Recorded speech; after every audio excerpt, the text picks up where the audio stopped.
벙어리 삼룡이 나악 도향.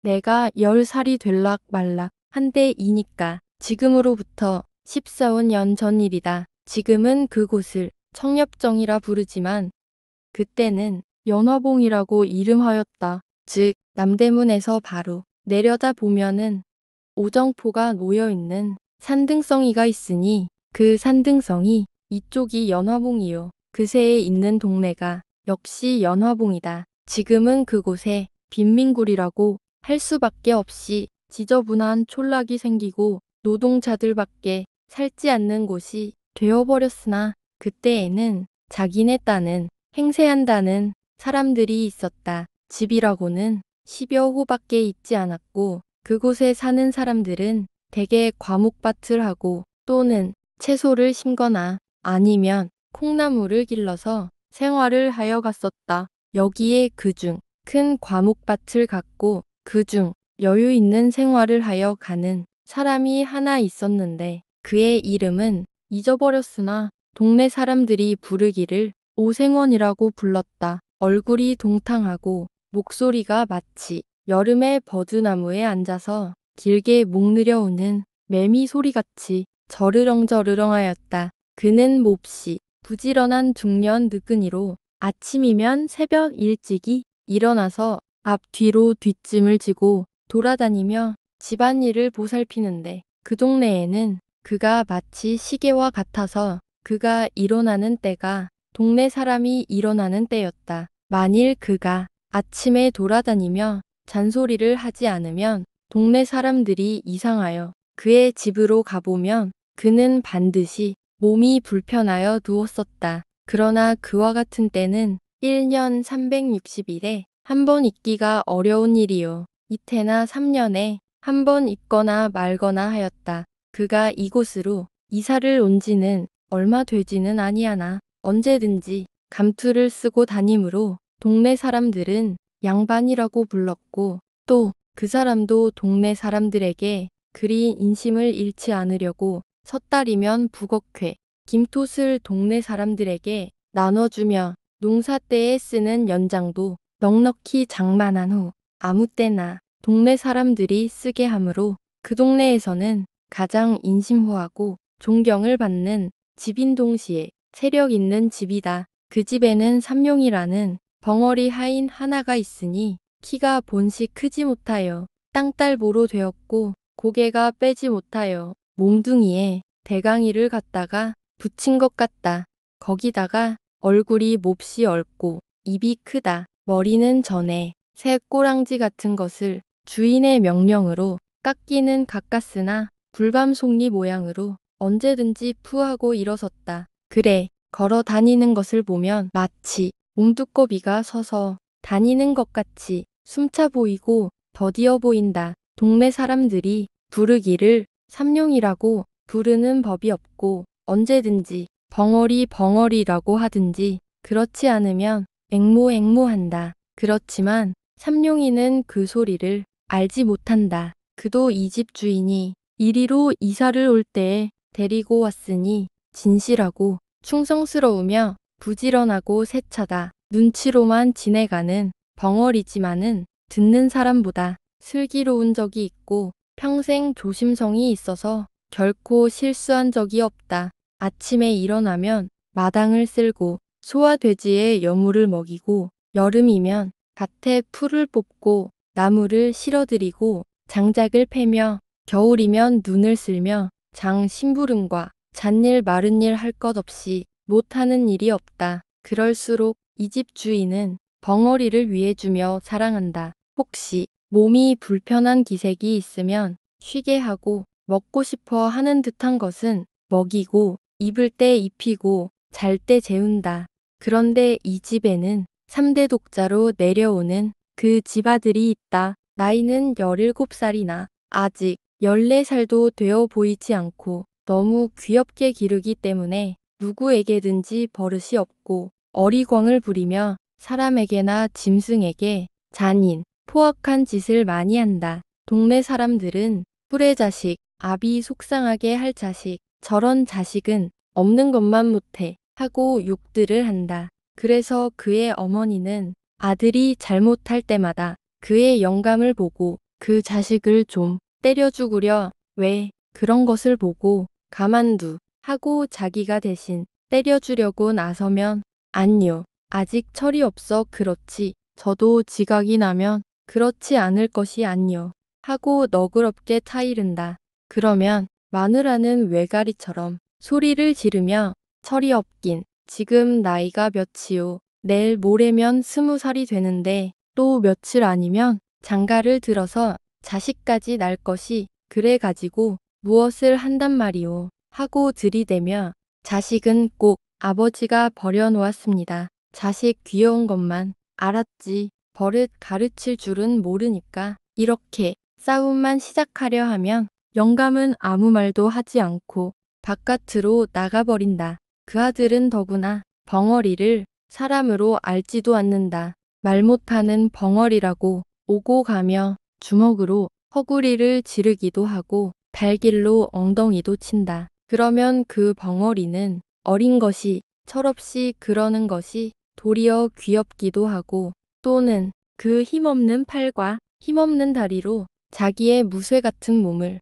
건드리는 것이 우습기도 하고 앙증하기도 하여 돌아서서 방글에 웃으면서 툭툭 털고 다른 곳으로 몸을 피해버린다. 어떤 때는 낮잠 자는 벙어리 입에다가 똥을 먹인 때도 있었다. 또 어떤 때는 자는 벙어리 두 팔 두 다리를 살며시 동여매고 손가락과 발가락 사이에 화승불을 붙여놓아 질겁을 하고 일어나다가 발버둥지를 하고 죽으려는 사람처럼 괴로워하는 것을 보고 기뻐하였다. 이러할 때마다 벙어리의 가슴에는 비분한 마음이 콱 들어찼다. 그러나 그는 주인의 아들을 원망하는 것보다도 자기가 병신인 것을 원망하였으며 주인의 아들을 저주한다는 것보다 이 세상을 저주하였다. 그러나 그는 결코 눈물을 흘리지 않았다. 그의 눈물은 나오려 할 때 아주 말라붙어 버린 샘물과 같이 나오려 하나 나오지를 아니하였다. 그는 주인의 집을 버릴 줄 모르는 개 모양으로 자기가 있어야 할 곳은 여기밖에 없고 자기가 믿을 것도 여기 있는 사람들밖에 없을 줄 알았다. 여기서 살다가 여기서 죽는 것이 자기의 운명인 줄밖에 알지 못하였다. 자기의 주인 아들이 때리고 지르고 꼬집어 뜯고 모든 방법으로 학대할지라도 그것이 자기에게 을에 있을 줄밖에 알지 못하였다.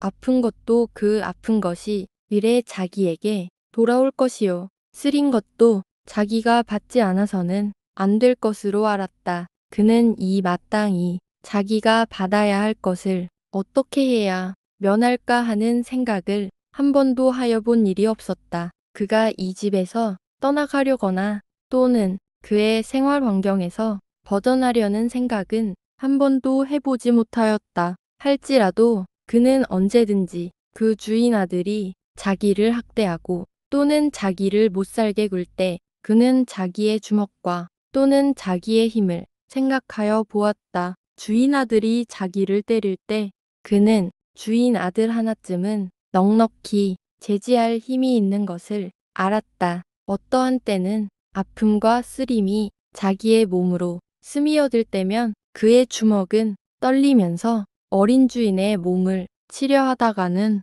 그것을 무서운 고통과 함께 꽉 참았다. 그는 속으로 아니다. 그는 나의 주인의 아들이다. 그는 나의 어린 주인이다 하고 꾹 참았다. 그리고는 그것을 얼핏 잊어버렸다. 그러다가도 동네집 아이들과 혹시 장난을 하다가 주인 아들이 울고 들어올 때에는 그는 황소같이 날뛰면서 주인을 위하여 싸웠다. 그래서 동네에서도 어린애들이나 장난꾼들이 벙어리를 무서워하여 감히 덤비지를 못하였다. 그리고 주인 아들도 위급한 경우에는 언제든지 벙어리를 찾았다. 벙어리는 얻어맞으면서도 기어드는 충격 모양으로 주인의 아들을 위하여 싫어하지 않고 힘을 다하였다.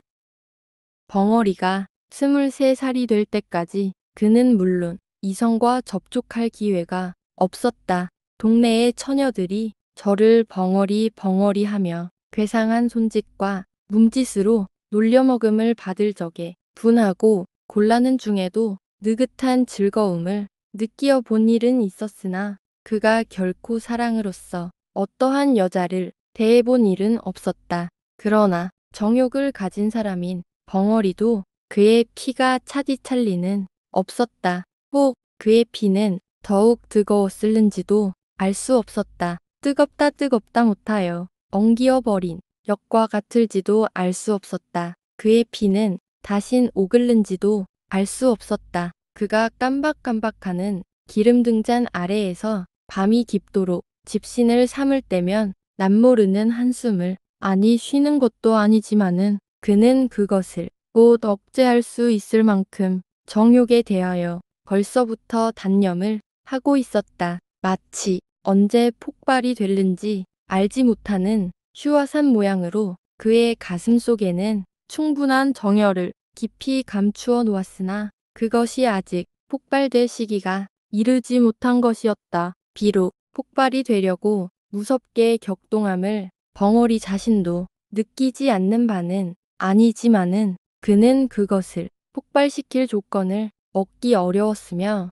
또는 자기가 여태까지 능동적으로 그것을 나타낼 수가 없을 만큼 외계의 압축을 받으며 그것으로 인한 이지가 너무 그에게 자제력을 강대하게 하여 주는 동시에 또한 너무 그것을 단념만 하게 하여 주었다. 속으로 나는 벙어리다. 자기가 생각할 때 그는 몹시 원통함을 느끼는 동시에 나는 말하는 사람들과 똑같은 자유와 똑같은 권리가 없는 줄 알았다. 그는 이와 같은 생각에서 언제든지 단념 않으려야 단념하지 않을 수 없는 그 단념이 쌓이고 쌓여 지금에는 다만 한 개의 기계와 같이 이 집의 노예가 되어 있으면서도 그것을 자기의 천직으로 알고 있을 뿐이요. 다시는 자기가 살아갈 세상이 없는 것 같이밖에 알지 못하게 된 것이다. 그해 가을이다. 주인의 아들이 장가를 들었다. 색시는 신랑보다 2살 위인 19살이다. 첫째 조건이 문벌이 높아야 할 것이었다. 그러나 문벌 있는 집에서는 그리 쉽게 색시를 내놓을 리가 없었다. 그러므로 하는 수 없이 그 어떠한 영락한 양반의 딸을 돈을 주고 사오다시피 하였으니 무남동녀의 딸을 둔 남촌 어떤 과부를 꿀을 발라서 약혼을 하고 혹시나 무슨 단소리가 있을까 하여 부랴부랴 성례식을 시켜버렸다. 그리고 아들의 처갓집에 며느리 뒤 보아주는 바느질삭 빨래 사기라는 명목으로 한 달에 2,500량씩을 대어 주었다. 또는 금지옥렵같이 기른 터이라 구식 가정에서 배울 것 읽힐 것 못하는 것이 없고 게다가 또는 인물이라든지 행동거지에 조금도 구김이 있지 아니하다. 신부가 오자 신랑의 흠절이 생기기 시작하였다. 신부에 가다 대면 두루미와 까마귀지 아직도 철딱서니가 없어 신랑에겐 과하지. 동네 집 말 좋아하는 여편네들이 모여 앉으면 이렇게 비평들을 한다. 어떠한 남의 걱정 잘하는 마누라님은 간혹 신랑을 보고는 그대로 세워놓고 글쎄 인제는 어른이 되었으니 셈이 좀 나요. 저리고 어떻게 색시를 거느려 간후 색시 방에 들어가기가 부끄럽지 않담 하고 들어대다시피 하는 일이 있다. 이럴 적마다 신랑의 마음은 금 아라는 이들이 미웠다. 일부러 자기를 부끄럽게 하려고 하는 것 같아서 그 후에 그를 만나면 말도 안 하고 인사도 하지 아니한다. 또 그의 고모되는 이가 와서 자기 조카를 보고 인제는 어른이야. 너도 그만하면 지각이 날 때가 되지 않았니? 내 처가 부끄럽지 아니하냐 하고 타이를 적마다 그의 마음은 금 아라는 사람이 부끄럽다는 것보다도 자기를 이렇게 하게 한 자기 아내가 더욱 밉살머리스러웠다. 여편네가 다 무엇이냐? 저 빌어먹으려니 들어오더니 나를 이렇게 못살게들 굴지 혼인한 지 며칠이 못 되어 그는 색시 방에 들어가지를 않았다. 집안에서는 야단이 났다. 마치 돼지나 말 새끼를 혼례시키려는 것 같이 신랑을 색시 방으로 집어넣으려 하나 막무가내였다. 그럴 때마다 신랑은 손에 닥치는 대로 집어 때려서 자기의 외사촌 누이의 이마를 뚫어서 피까지 나게 한 일이 있었다. 집안 식구들이 하는 수가 없어 맨 나중에는 아버지에게 밀었다. 그러나 그것도 소용이 없을 뿐더러 풍파를 더 일으키게 하였다. 아버지께 꾸중을 듣고 들어와서는 다짜고짜로 신부의 머리채를 쥐어잡아 마루 한복판에 태지를 쳤다. 그리고는 이년 내 집으로 가거라. 보기 싫다. 내 눈앞에는 보이지도 마라. 하였다. 밥상을 가져오면 그 밥상이 마당 한복판에서 제주를 넘고 옷을 가져오면 그 옷이 쓰레기통으로 나간다. 이리하여 색시는 시집 오던 날부터 팔자 한탄을 하고서 날마다 밤마다 우는 사람이 되었다. 울면 요사스럽다고 때린다. 또 말이 없으면 빙축 맞다고 친다. 이리하여 그 집에는 평화스러운 날이 하루도 없었다. 이것을 날마다 보는 사람 가운데 알 수 없는 의혹을 품게 된 사람이 하나 있으니 그는 곧 벙어리 삼룡이었다. 그렇게 예쁘고 유순하고 그렇게 얌전한 벙어리의 눈으로 보아서는 감히 손도 대지 못할 만큼 선녀 같은 색시를 때리는 것은 자기의 생각으로는 도저히 풀 수 없는 의심이었다. 보기에도 황홀하고 건드리기도 황홀할 만큼 숭고한 여자를 그렇게 하대한다는 것은 너무나 세상에 있지 못할 일이다. 자기는 주인 세서방에게 개나 돼지같이 얻어맞는 것이 마땅한 이상으로 마땅하지만은 선녀와 짐승의 차가 있는 색시와 자기가 똑같이 얻어맞는 것은 너무 무서운 일이다. 어린 주인이 천벌이나 받지 않을까 두렵기까지 하였다. 어떠한 달밤 사면은 고요적막하고 별들은 드문드문 눈들만 감박이며 반달이 공중에 뚜렷이 달려있어 수은으로 세상을 깨끗하게 닦아낸 듯이 청명한데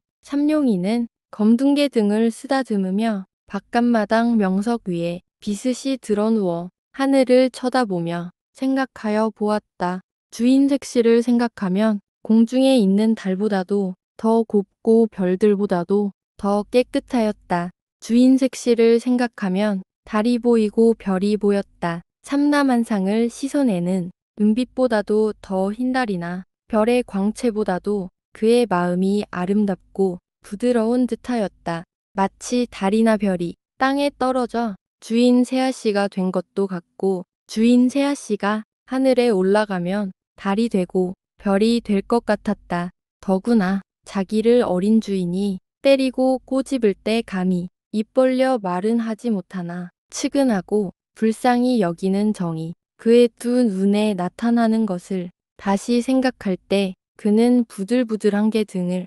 어루만지면서 감격을 느꼈다. 개는 고리를 치며 자기를 귀여워하는 줄 알고 벙어리에 손을 핥았다. 삼룡이의 마음은 주인 아씨를 동정하는 마음으로 가득 찼다. 또는 그를 위하여서는 자기의 목숨이라도 아끼지 않겠다는 의분에 넘치었다. 그것은 마치 살구를 보면 입속에 침이 도는 것 같이 본능적으로 느껴지는 감정이었다.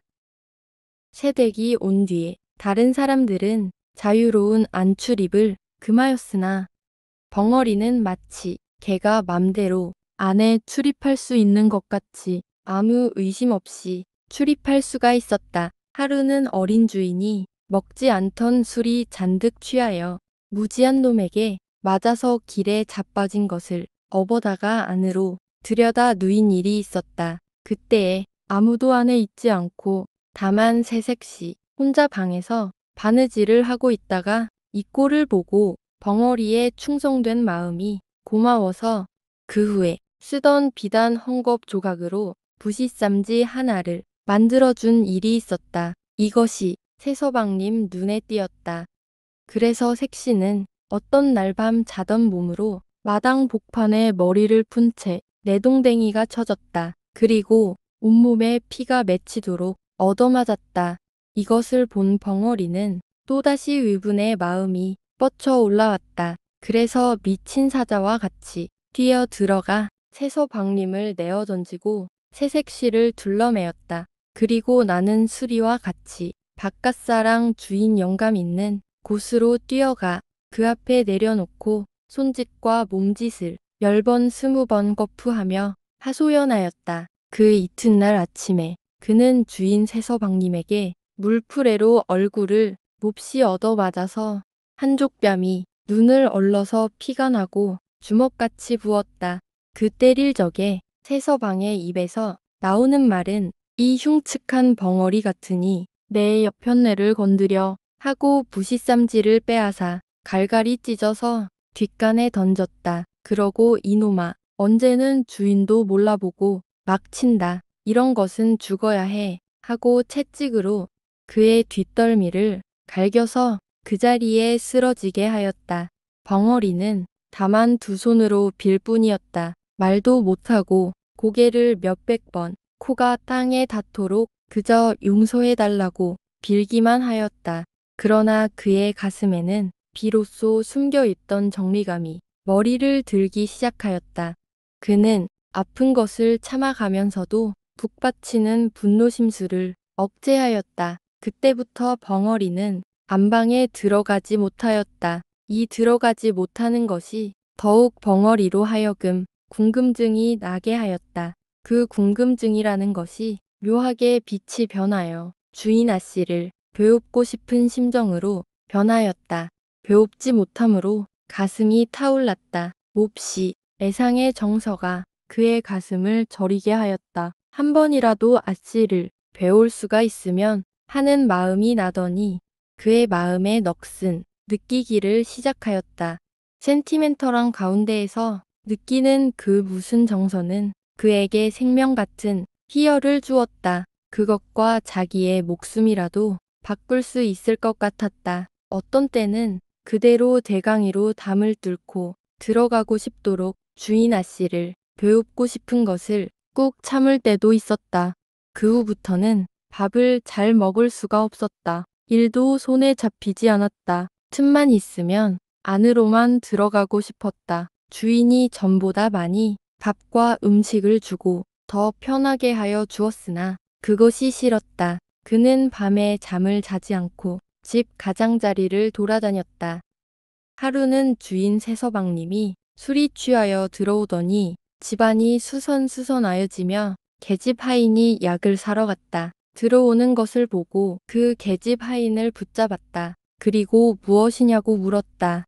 계집 하인은 한 주먹을 뒤통수에 대고 얼굴을 쓰다듬으며 둘째 손가락을 내렸다. 그것은 그 집주인은 엄지손가락이요. 둘째 손가락은 새서방이라는 뜻이요. 주먹을 뒤통수에 대는 것은 여편네라는 뜻이요.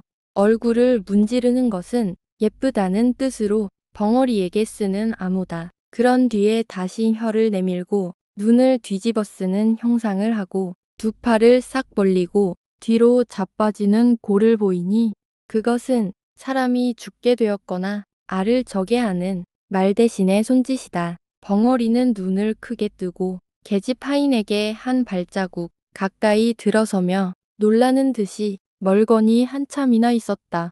그의 가슴은 무섭게 격동하였다. 자기의 그리운 주인 아씨가 죽었다는 말이나 아닌가. 그는 두 주먹을 마주치며 한숨을 쉬었다. 그리고는 자기 방에서 무엇을 생각하는 것처럼 두어 시간이나 두 눈만 껌벅껌벅하고 앉았었다. 그는 밤이 깊어 갈수록 궁금증 나는 사람처럼 일어섰다 앉았다 하더니 2시나 되어서 바깥으로 나가서 뒤로 돌아갔다. 그는 도둑놈처럼 조심스럽게 바로 건넌방 뒤 미닫이 앞 담에 서서 주저주저 하더니 담을 넘었다. 가까이 창 앞에 서서 문틈으로 안을 살피다가 그는 진저리를 치며 물러섰다. 어두운 밤에 그의 손과 발이 마치 그 뒤에 서 있는 감나무 잎같이 떨리더니 그대로 문을 박차고 뛰어 들어갔을 때 그의 팔에는 주인 아씨가 한 손에는 기다란 명주 수건을 들고서 한 팔로 벙어리의 가슴을 밀치며 뻗기디었다. 벙어리는 다만 눈이 둥그레서 애의 소리만 지르고 그 수건을 뺏으려 애쓸 뿐이다. 집안이 야단났다. 집안이 망했군. 어디 사내가 없어서 벙어리를 어떻든 할 수 없는 일이야 하는 소리가 이 구석 저 구석에서 수군댄다. 그 이튿날 아침에 벙어리는 온몸이 지디긴 것이 되어 마당에 거꾸러져 입에서 피를 토하며 신음하고 있었다. 그 곁에서는 새서방이 쇠줄 몽둥이를 들고서 문초를 한다. 이놈 하고는 음란한 흉내는 모조리 하여가며 건넌방을 가리킨다. 그러나 벙어리는 손을 내저을 뿐이다. 또 몽둥이내는 살점이 묻어나왔다. 벙어리는 타들어가는 목으로 소리도 못 내며 고개만 내젓는다. 그는 피를 토하며 거꾸러지며 이마를 당에 비비며 고개를 내흔든다. 땅에는 피가 스며든다. 새서방은 채찍 끝에 납뭉치를 달아서 가슴을 훔쳐갈겼다가 힘껏 잡아 뽑았다. 벙어리는 그대로 거꾸러지며 말이 없었다. 새서방은 그래도 시원치 못하였다. 그는 어제 벙어리가 새로 갈아놓은 낫을 들고 달려왔다. 그는 그 시퍼렇게 날선 낫을 번쩍 들었다. 그래서 벙어리를 지르려 할 때 벙어리는 한 팔로 그것을 받았고 집안 사람들은 달려들었다. 벙어리는 낫을 뿌리쳐 저리로 내던졌다. 주인은 집안이 망하였다고 사랑에 누워서 모든 일을 들은 채 만채 문을 닫고 나오지를 아니하며 집안에서는 색시를 쫓는다고 야단이다. 그날 저녁에 벙어리는 다시 끌려 나왔다. 그때에는 주인 새서방이 그의 입던 옷과 신짝을 주며 눈을 부릅뜨고 손을 멀리 가리키며 가, 인제는 우리 집에 있지 못한다 하였다. 이 소리를 듣는 벙어리는 기가 막혔다. 그에게는 이 집 외에 다른 집이 없다. 살 곳이 없었다. 자기는 언제든지 이 집에서 살고 이 집에서 죽을 줄밖에 몰랐다. 그는 새서방님의 다리를 껴안고 애걸하였다. 말도 못하는 것을 몸짓과 표정으로 간곡한 뜻을 표하였다. 그러나 새서방님은 발길로 지르고 사람을 불렀다. 이놈을 좀 내쫓아라. 벙어리가 죽은 개 모양으로 끌려나갔다. 그리고 대갈빼기를 개천 구석에 들어박히면서 나가 곤드라졌다가 일어서서 다시 들어오려 할 때에는 벌써 문이 닫혀 있었다.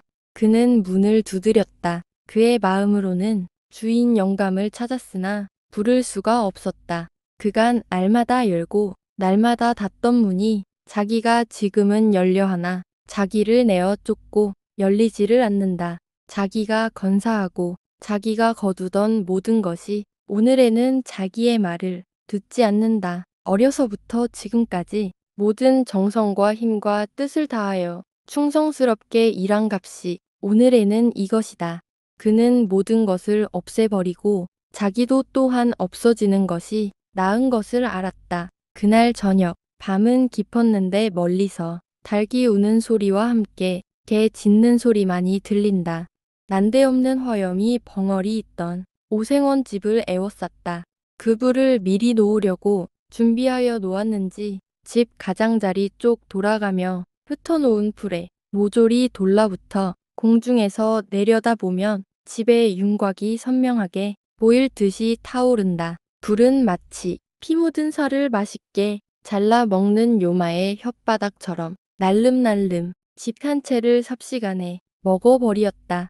이와 같은 화염 속으로 뛰어 들어가는 사람 하나 있으니 그는 다른 사람이 아니라 낮에 이 집을 쫓겨난 삼룡이다. 그는 먼저 사랑에 가서 문을 깨뜨리고 주인을 업어다가 밥 가운데 놓고 다시 들어가려 할 채 그의 얼굴과 등과 다리가 불에 대어 쭈그러져 드는 것을 알지 못하였다. 그는 건너방으로 뛰어들었다. 그러나 색시는 없었다. 다시 안방으로 뛰어들었다. 그러나 또 없고 새서방이 그의 팔에 매달리어 구원하기를 애원하였다. 그러나 그는 그것을 뿌리쳤다. 다시 석가래에 불이 시뻘겋게 타면서 그의 머리에 떨어졌다. 그러나 그는 그것을 몰랐다. 부엌으로 가보았다. 거기서 나오다가 문설주가 떨어지면 왼팔이 부러졌다. 그러나 그것도 몰랐다. 그는 다시 광으로 가보았다.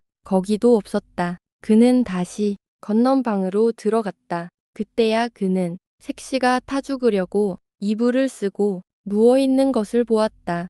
그는 색시를 안았다. 그리고는 길을 찾았다. 그러나 나갈 곳이 없었다. 그는 하는 수 없이 지붕으로 올라갔다. 그는 비로소 자기의 몸이 자유롭지 못한 것을 알았다. 그러나 그는 자기가 여태까지 맛보지 못한 즐거운 쾌감을 자기의 가슴에 느끼는 것을 알았다. 색시를 자기 가슴에 안았을 때 그는 이제 처음으로 살아난 듯하였다.